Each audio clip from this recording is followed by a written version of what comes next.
They call it yoga, a path to inner peace, a discipline that promises balance, healing, and transcendence. From glowing influencers on Instagram to luxury retreats in Bali, yoga has become a billion-dollar industry wrapped in serenity and wellness. But what if behind the soft chants and graceful poses lies something much darker? Hidden cults in European studios, sexual abuse in Indian ashrams, massive fraud in the US yoga, the world's favorite escape, is becoming a playground for unchecked power. This isn't about one bad actor. It's a pattern. And it's time we talked about it. I'm your host, and this is Hidden Dirt, where we expose the cracks beneath polished surfaces. If you care about truth over image, hit subscribe, ring the bell, and stay with us until the end. Chapter 1. The Tantra Trap. March 2025. The Guardian drops a bombshell.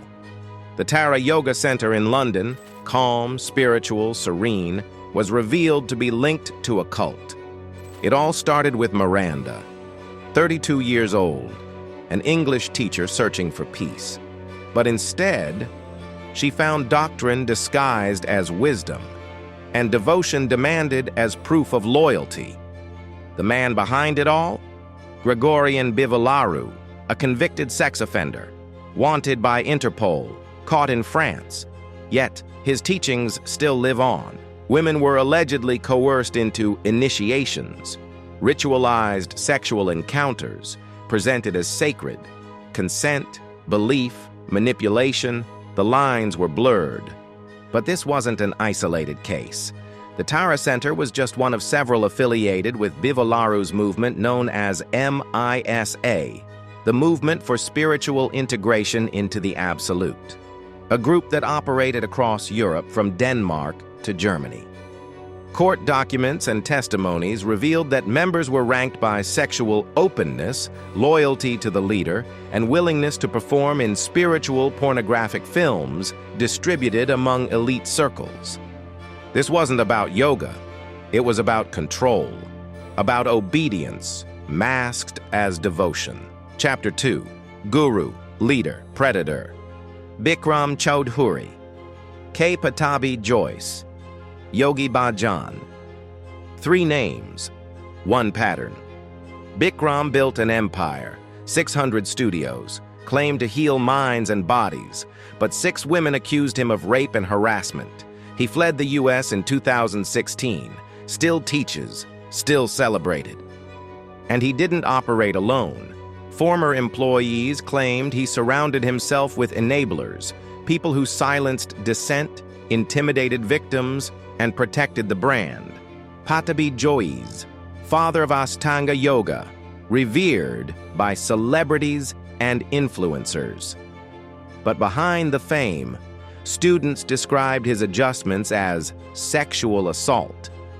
Some of these adjustments occurred during international workshops in plain sight, normalized by decades of cultural deference. Even top teachers admitted years later that they had known and said nothing. Yogi Bhajan introduced Kundalini Yoga to the West. After his death, over 30 women came forward. Grooming, isolation, spiritual abuse, confirmed by independent investigations. An internal report commissioned by his own organization confirmed the accusations, prompting mass resignations and splits among followers. These weren't missteps.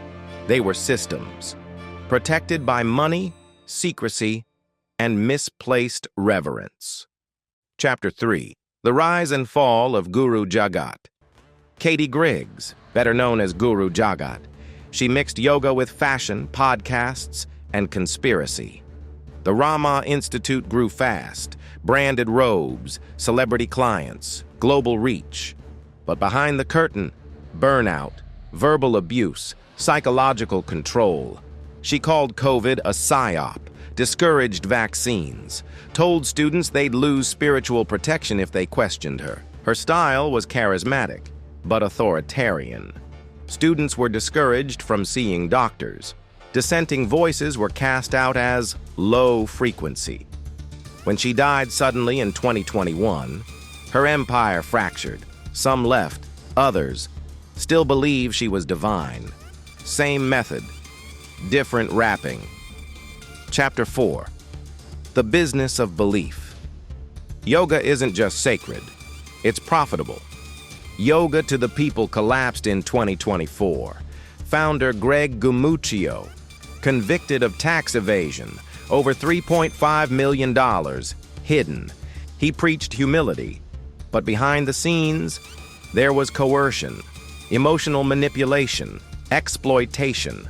Former employees spoke of cult-like rules, non-paid labor, and a toxic power structure. Some claimed the donation model was just a shield. The business was anything but transparent. Meanwhile, in Nepal, ex-Prime Minister Madhav Kumar Nepal was charged. Illegal land deals, forged documents, all linked to Baba Ramdev's Patanjali group. Patanjali isn't just a yoga school, it's a conglomerate. Ayurveda, media, FMCG, billions in revenue.